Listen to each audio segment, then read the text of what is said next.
سب سے زیادہ چھوٹا ہوتا ہے؟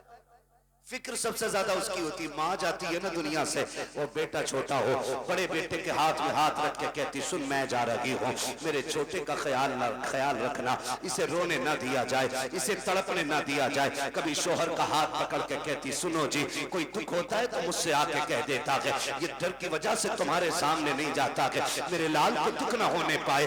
جب مائیں دنیا سے جاتی ہیں, بیٹیاں چھوٹی ہوتی ہیں, تو پھر ماں بیٹی کو سینے سے لگا کے پیار کر کے شوہر سے کہتی سنو میرے سرتاج, آج تک اس کے راز میں نے سنے تھے, آج کے بعد اس کی سہیلی تمہیں بننا ہے. میری بیٹی کو میری کمی کا احساس نہیں ہونا چاہیے. جب مائیں دنیا سے جایا کرتی ہیں تب بیٹیوں کا احساس ہوتا ہے اور وہاں کہا کرتی ہیں میری بیٹی کو تکلیف نہ ہونے دینا. عجیب رشتہ ماں کا ہوتا ہے. آج تاریخ گواہ ہے, ام المومنین خدیجۃ الکبریٰ جا رہی ہیں, آواز دے کے کہتی ہیں یا فاطمہ جی امی کا قریب آؤ. حضرت فاطمہ کو سیدہ خدیجۃ الکبریٰ نے اپنے سینے سے لگا کر کے کہا تھا اے میری فاطمہ جی امی کا بیٹی میں دنیا سے جا رہی ہوں. تاریخ گواہ ہے کم عمری میں اتنے شعور کو پہنچنے والی بیٹی جتنی شعور کو فاطمہ پہنچی ہے آج تک کسی بیٹی کی مثال نہیں ملتی ہے. کون فاطمہ؟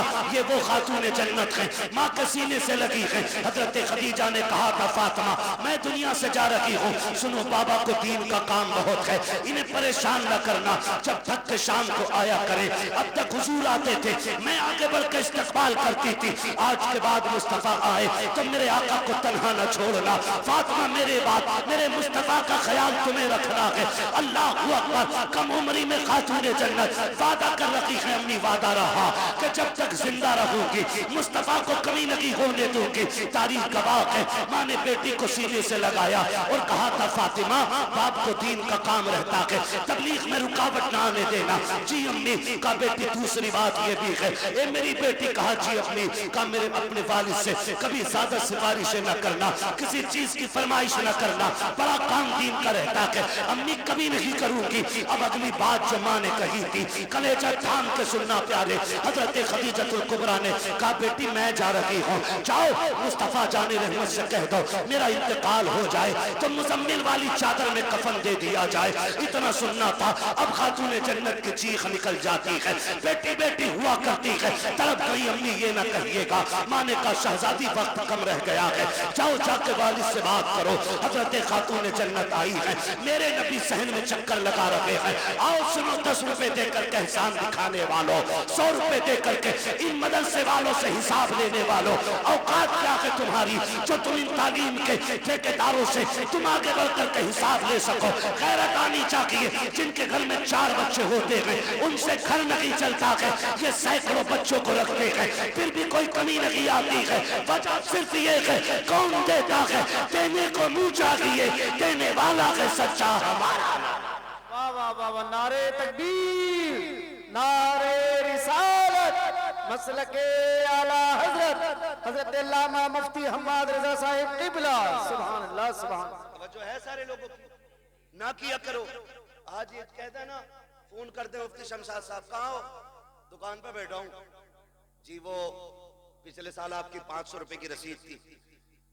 بھئی یار کم سے کم کچھ دن تو گزرنے تو رمضان کے, لے لیو 500 روپے. یہ لہجے ہوتے, منہ سنبھال کے بات کر. یہ قرآن والے تیرے باپ کے نوکر نہیں, اور اتنے ہی گھمنڈ ہے نا دولت پہ تو جا ہاسپٹل جا کے دیکھ, تجھ سے بڑے بڑے پیسے والوں کو اللہ نے ایسا گرایا ہے کہ بنا مشین کے سانس لے نہیں پا رہے. وہ کہتا لہجہ سنبھال کے بات کر, یہ میرے ہیں, ورنہ ایسی گردن توڑوں گا کوئی اٹھانے والا نہیں ملے گا. اور وہ جب توڑتا ہے تو کوئی بچانے والا نصیب نہیں ہوتا. اگر کسی مدرسے والے کا فون پہنچے نا تو آپ لہجہ بگاڑ کے بات نہ کرنا, گھمنڈ نہ دکھانا. کئی بار حالات ایسے, حالات رسید والے کو دیکھ لے منہ پھیر لیتے. عزت نہیں تیری نظر میں آج قرآن والے کی. قرآن والا دکان پہ کھڑا ہے تو اس قرآن والے سے عزت تیری نظر میں دھنیا خریدنے والے کی زیادہ ہے.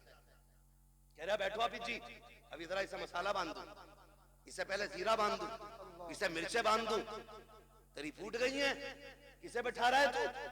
یہ وہ ہیں جو دنیا میں بھی کام آئیں گے اور دنیا سے جانے کے بعد بھی کام آئیں گے. بے شک سبحان اللہ. آج ہے نا, آج پتہ نہیں چل رہا نا, آج احساس نہیں ہے ہم کون ہے ہمارے دروازے پہ, کون ہے ہمارے دروازے پہ, کس کے لیے یہ آیا ہے, کس کے لیے؟ میں قسم کھا کے کہہ سکتا ہوں ان سارے مولویوں کو، کوئی ان میں سے ایک چہرہ دکھا دو جس نے اپنے بچوں کے لیے بھیک مانگی ہو، ایک دکھا دو جس نے اپنے اولاد کے لیے بھیک مانگی ہو، جس نے بیوی کے خرچے کے لیے بھیک مانگی ہو، جس نے عورت کے زیور کے لیے بھیک مانگی ہو۔ یہ فاقے سے مر تو سکتے ہیں لیکن کسی کے آگے اپنے لیے ہاتھ نہیں پھیلا سکتے۔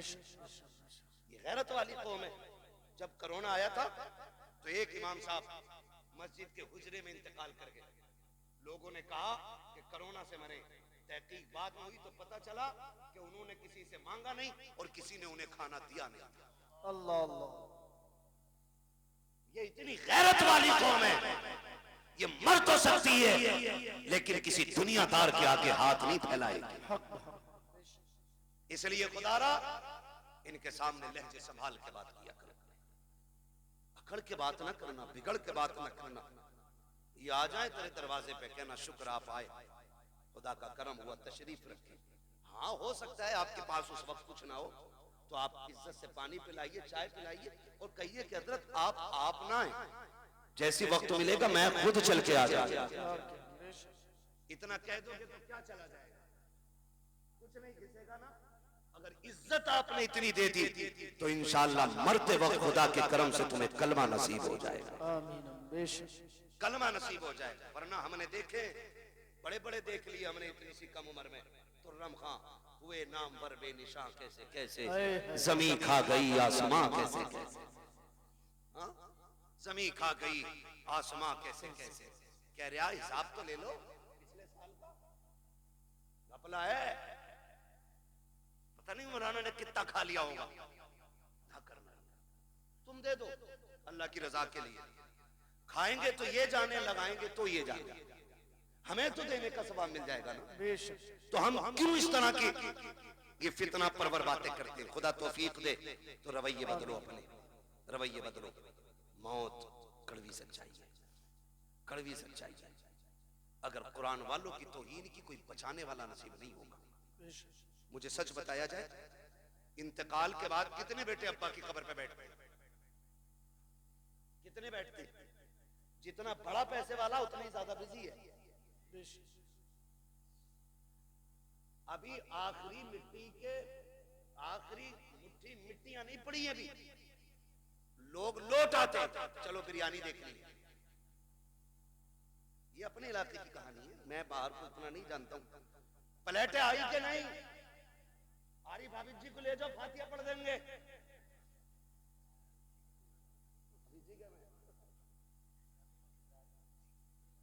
تو یہ کنڈیشن ہے۔ سگا بیٹا جو کروڑوں کا مالک بنے گا، باپ کی قبر پہ بیٹھنے کا اسے وقت نہیں۔ بیٹھتے ہیں تو کون؟ یہی مدرسے کے قرآن والے لوگ۔ بے شک، بے شک، سبحان اللہ، وقت دیتے ہیں تو کون؟ یہی قرآن والے لوگ۔ بخشش کی دعائیں مانگتے ہیں کون؟ یہی قرآن والے لوگ۔ معاف کیجئے گا ہم اتنے کنجوس ہیں، ہم اس وقت تک مدرسے والوں کی دعوت نہیں کرتے جب تک ہماری اماں مر نہیں جاتی۔ اس وقت تک ان کے نام کے کپڑے نہیں بنیں گے جب تک ابا کا 40واں نہیں آ جائے گا۔ کیوں؟ کیونکہ ہم نے انہیں یتیم سمجھ رکھا ہے، لاوارث سمجھ رکھا ہے۔ اگر یہ دھوکہ ہے تو نکالو اسے۔ یہ لاوارث نہیں، یہ وہ ہیں جن کا مدینے والا بھی وارث ہے اور خود کعبے والا بھی وارث ہے۔ یہ اکیلے نہیں ہیں، سمجھ رہے میری بات؟